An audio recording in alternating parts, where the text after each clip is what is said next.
Hei! Gribu zināt, kas ir mana mīļākā Galaxy AI funkcija?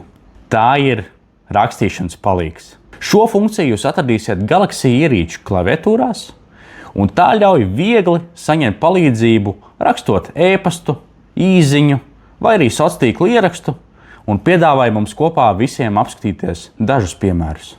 Sāksim mēs ar ikdienišķu situāciju, kur mums kolēģei jāuzraksta, ka mēs diemžēl netiekam uz viņas dzimšanas dienas ballīti.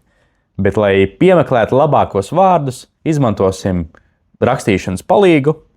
Tāpēc spiežam Galaxy AI taustiņu, izvēlamies funkciju veidotājs, un šeit mēs brīvā formā varam aprakstīt, ko mēs vēlamies, lai tas mums uzveido. Tāpēc mēs šeit jau esam sagatavojušies. Mums ir jāuzraksta īziņa kolēģim, ka es netieku uz dzimšanas dienas ballīti bez konkrēta iemesla. Izvēlamies, ka tas mums ir standarta teksts, un ka mēs vēlamies, lai tas tiek uzģenerēts neoficiālā stilā. Spiežam ģenerēt. Nu, lūk, un ātri vien mēs nonākam pie uzģenerēta teksta. Sveiks! Šajā gadījumā mēs varēsim arī izlabot uz sveikai. Diemžēl šoreiz uz tavu ballīti nevarēšu atnākt. Ļoti atvainojos, ka nevaru piedalīties.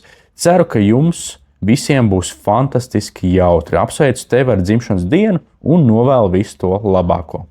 Spiežam ievietot, un tālāk mēs šo ziņu varam rediģēt, vai arī bez rediģēšanas to uzreiz nosūtīt. Un otrais piemērs ir tāds, kas ir gadījies, es domāju, katram no mums, kad steigā rakstam kādu ziņu un sanāk izlaist kādu garumzīmi, kādu komatu, un šeit mēs arī varam izmantot rakstīšanas palīgu, spiežam AI taustiņu un izvēlamies opciju pareizrakstība un gramatika. Un šeit mēs redzam, ka telefons ātri vien mums piedāvā izlabot mūsu tekstu, bet ja nu tomēr mēs šo te pašu domu vēlamies pateikt tikai citiem vārdiem, varbūt pieklājīgākā formā, šeit mēs arī varam izvēlēties AI taustiņu un nomainīt rakstīšanas stilu, piemēram, uz kaut ko profesionālāku. Labdien, kā jums klājas? Spiežam nomainīt, un šī te pati doma mums ir pateikta jau pieklājīgāk, profesionālāk, un šo ziņu mēs varam jau izlabotu, pārfrāzētu, sūtīt prom.